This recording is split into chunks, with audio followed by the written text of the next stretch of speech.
Oi, tudo bem? Eu sou a Thaís Slaski e hoje eu vou falar como eu tive a ideia de pintar os caipiras.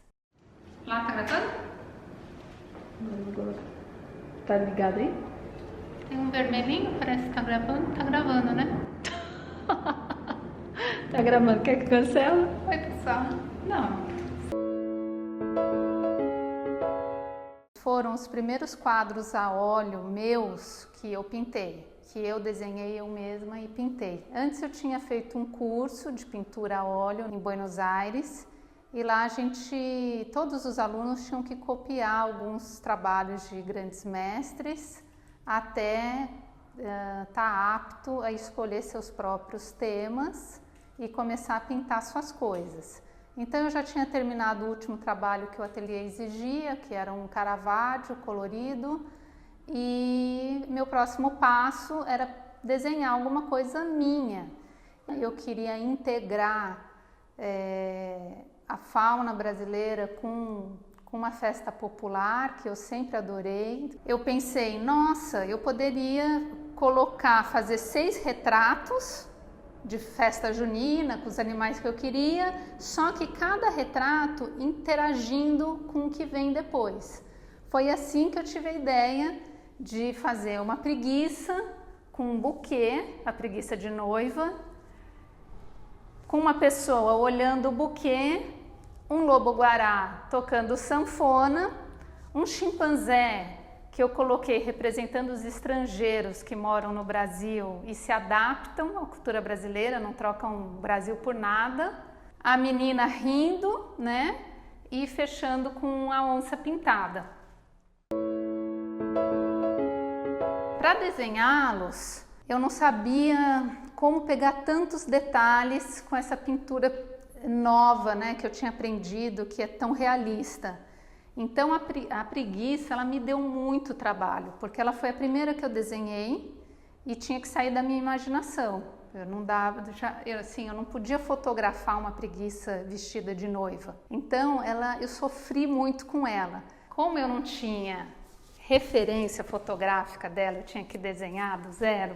Primeiro eu fiz ela com o pescoço assim meio caricaturado, sabe? E depois eu corrigi na pintura. Quando eu tive a ideia de fazer aqui pipoca, então eu procurei no Google pipoca e fui desenhando pipoquinha por pipoquinha, vendo a luz, a sombra e pintando. Então ela é mais ou menos uma preguiça Frankenstein, assim. Eu desenhei o véu, mas daí na hora de pintar eu não conseguia dar realismo à luz e sombra. Então daí eu procurei revista de noiva, fotos de noivas e fui vendo a luz e buscando referência e pintando. Ela me deu bastante trabalho. Como eu sabia que eu queria um rapaz olhando o buquê, eu pedi para um amigo meu, que também é pintor, o Nauel Ferreira. Ele é argentino e o Nauel aceitou pousar para mim. Então um dia ele foi lá em casa, ele levou a camiseta, a gente colocou a gravata, eu fiz a maquiagem dele no queixo, a gente fez a foto dele próximo à janela e daí eu pintei. Então essa é a pintura a óleo. Sim, ele demorou para ser pintado, porque toda a camisa, todo o xadrez demorou, mas ele me deu menos trabalho, por incrível que pareça, ele me deu menos trabalho do que a preguiça. Fora que assim, como ele pintava do meu lado, a cor dos olhos, às vezes um detalhe assim que não dava tanto para ver na pintura, eu buscava na paleta porque ele estava do meu lado, eu estava olhando para ele, então foi bem mais fácil. O lobo-guará, eu já fui direto procurando referência fotográfica e desenhando olhando o computador em vez de ficar imaginando ele. Então daí ele fluiu mais. E o chimpanzé foi uma foto. Assim, quando você digita no Google, é a que vem primeiro, eu não me lembro o nome do fotógrafo. E daí o resto foi montagem. Daí, claro, o vestido saiu da minha cabeça, o passarinho, mas daí ele foi sendo montado. Eu queria uma menina, eu cheguei a desenhar minha filha, sorrindo assim, mas não deu certo, minha filha era bem pequena e eu não consegui montar uma coisa legal e eu pedi para uma amiga que morava em outro país, eu estava morando na Argentina, ela morava no Uruguai, em Montevidéu, então eu pedi para ela tirar a foto. Expliquei para ela, né? Ela estava fazendo um curso de fotografia e ela tirou a foto para mim, da filha dela, e eu pintei através da foto esse quadro aqui. Essa referência fotográfica eu fiz a menininha, que é a Ana Luísa, que agora já está bem maior do que quando ela estava aqui.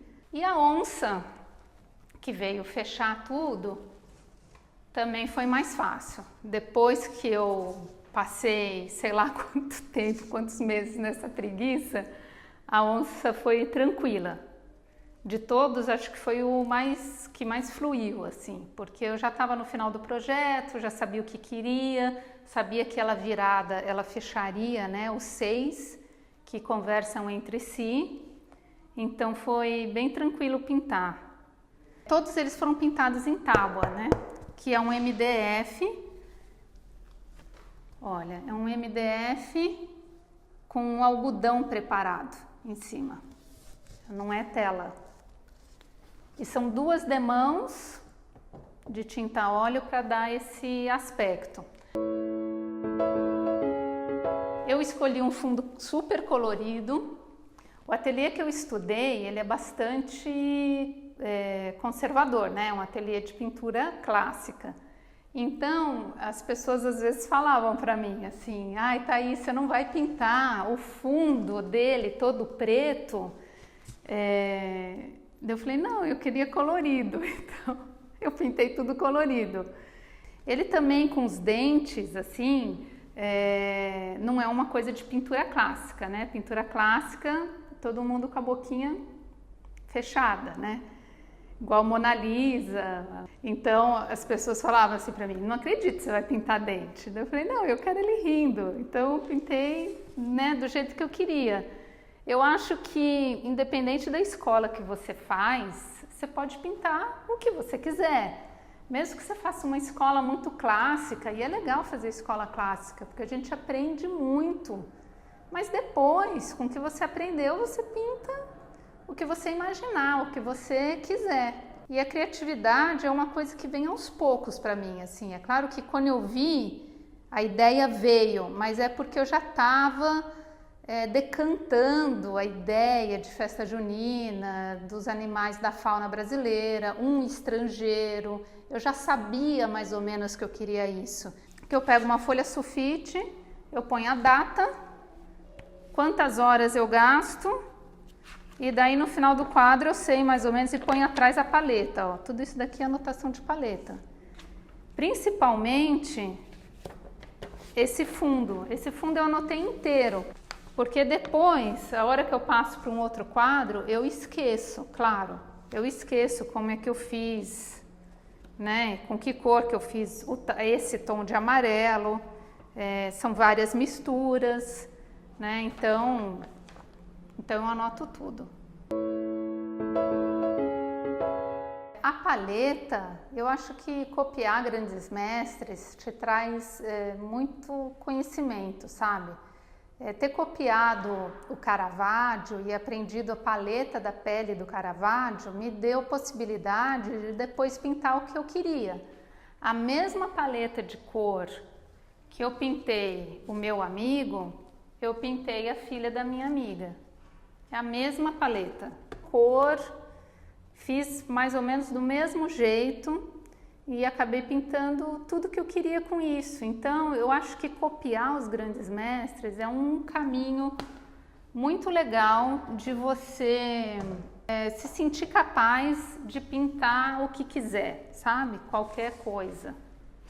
O que eu faço sempre, fiz com ela e fiz também do meu amigo Nauel, é imprimir em colchê. Então, um colchê grosso, né? Como esse daqui, ó. Como esse daqui, ó. Eu imprimi em colchê, essa foi a foto que ela me mandou. E daí, com essa foto, é que eu pintei a tábua. Tá vendo? Durante a pintura, às vezes, uma coisa que eu faço, ó, tem um monte de marquinha de pincel aqui. É que na paleta, quando eu misturo a cor, às vezes eu toco o papel para ver se eu estou chegando no tom certo. Eu adorei pintá-la. Falta as pintinhas. Falta eu dar uma segunda demão nos dentes, que eu não pintei os dentes ainda. E colocar as pintinhas dela por último. E eu acho que eu ainda vou dar uma segunda demão nessa roupa. A paleta eu anotei atrás. Eu anoto tudo. Porque depois, se passa um tempo e você, entre a primeira demão e a segunda, você sabe, você chega no ateliê, você já olha a cor que você usou, já põe na paleta, já mistura, já começa a trabalhar. Eu acho prático. Quando eu defino a paleta no começo do trabalho, eu já anoto, já coloco as cores assim num rascunho também. Essa não tem, mas às vezes eu pinto assim do lado, sabe? Pinto do lado com a cor que foi, ponho lá a mistura e sigo em frente. Daí no dia seguinte, se eu vou pintar outra coisa do quadro, eu pego a paleta da primeira demão, ou se eu uso a mesma cor em outro canto do quadro, eu pego a mesma mistura. A paleta sempre enxuta, poucas cores para fazer vários tons, assim, pouca tinta, né? E eu acho legal fazer isso, né? Como eu oriento todos os meus alunos. A hora que eu tenho a ideia, daí vem muitas outras ideias. Então, eu queria colocar uma sanfona, que como se tivesse um mundo à parte dentro da sanfona e tal. Toda essa ideia não coube nesses 6 quadros. Então, quando isso acontece, eu deixo para um próximo projeto. Então, isso é super comum. Você vai ter tantas ideias que depois você não consegue colocá-las todas num projeto só.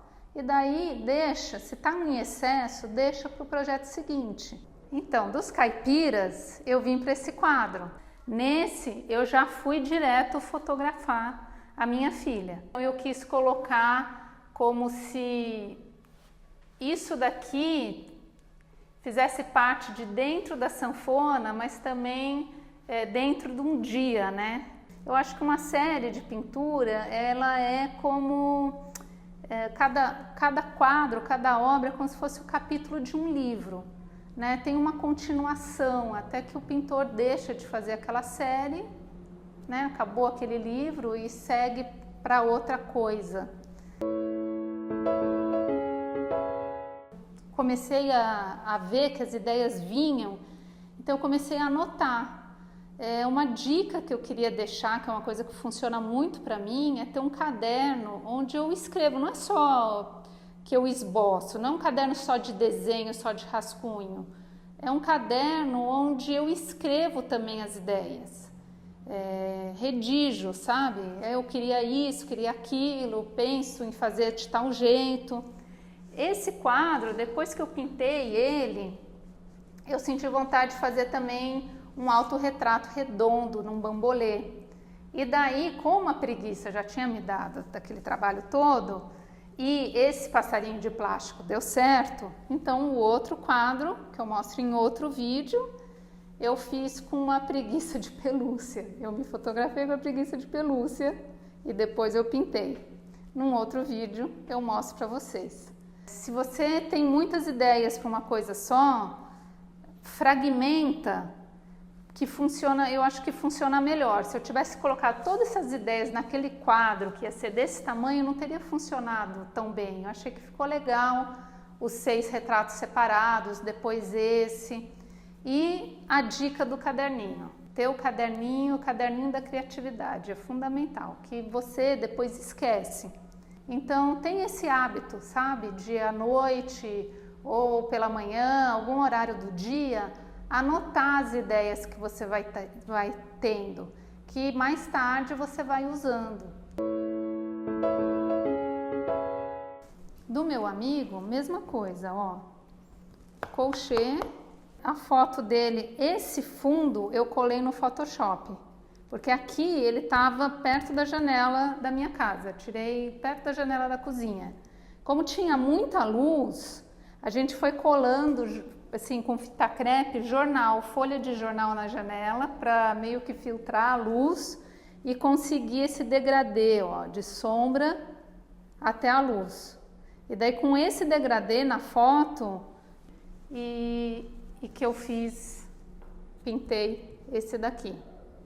Mas no Photoshop eu colei o fundo que eu queria para ver se ficava legal. Então eu fiz essa montagem do fundo no Photoshop.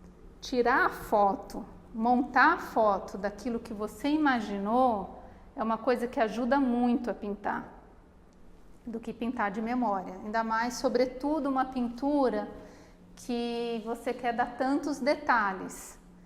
Se você gosta de uma pintura mais solta, né, sem esse compromisso com os detalhes, daí é legal pintar de memória, tal, é uma coisa rápida.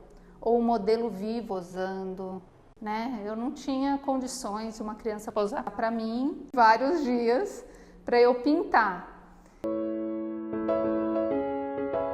Eu anoto sempre quantas horas eu gasto por pintura. É legal anotar ideias num caderninho e também anotar quantas horas de pintura você leva para fazer as coisas. Eu tenho uma prancheta no ateliê, essa aqui, que eu pego uma folha sulfite, eu ponho a data, quantas horas eu gasto, eu anoto tudo, né? Então, olha, a preguiça, ela me levou 100 horas de trabalho. Tá anotado. Eu ponho quantas horas eu levei. Isso é legal, porque daí você também, quando você está cansado de um quadro, e você sabe que você se dedicou pouco, então você começa a colocar meta. Não, eu só vou me cansar dele quando eu chegar em tantas horas. E então eu anoto também até para comparar como que eu estou desenvolvendo. Olha, esse daqui é a minha ficha do Nauel. Ó, total 132 horas. E a paleta eu anotei atrás. Quanto menos tempo você tiver para se dedicar à pintura, mais a organização joga a seu favor. Então eu acho legal fazer. Legal o teu caderno, legal contar o tempo, legal anotar a paleta.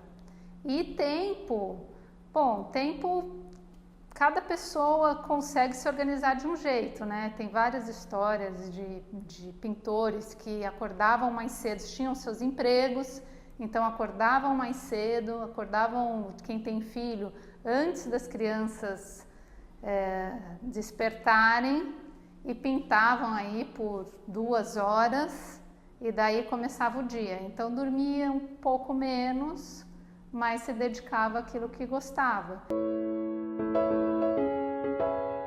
Transparência, sabe aquelas transparências que faz slide? Que é isso daqui, ó. Às vezes, nesse quadro eu usei. Com medo de perder a proporção do rosto, né? Eu acabei passando com uma caneta permanente para o slide o desenho da foto. E daí, depois que eu pintei, eu fui pintando normalmente, olhando a foto e copiando. Depois de pronto e seco, porque você nunca pode fazer isso em cima da tinta molhada, claro, daí eu colocava para eu ter ideia da proporção e de correção, né? Se eu coloquei a orelha para lá, a orelha veio para cá, porque na pintura, olha, parece uma massa, né? Ele vai de um lado, você traz para o outro. Então isso é um truque que te ajuda a ver se você seguiu o desenho, se está certinho. Esse truque eu não sabia fazer quando eu pintei os caipiras. Então os caipiras eu não corrigi com isso. Os caipiras eu passei o risco com carbono do Nauel, pintei e pronto, ficou pintado. Daí eu li em algum lugar, ou alguém me falou, eu não lembro onde eu aprendi isso, e daí eu já estava nesse quadro, e daí eu testei nela. E é uma coisa legal, que funciona. Eu lembro de ter feito correções, porque isso daqui me ajudou. E eu teria deixado como estava antes, né? Então a aula de hoje é essa. eu acho legal ser organizado.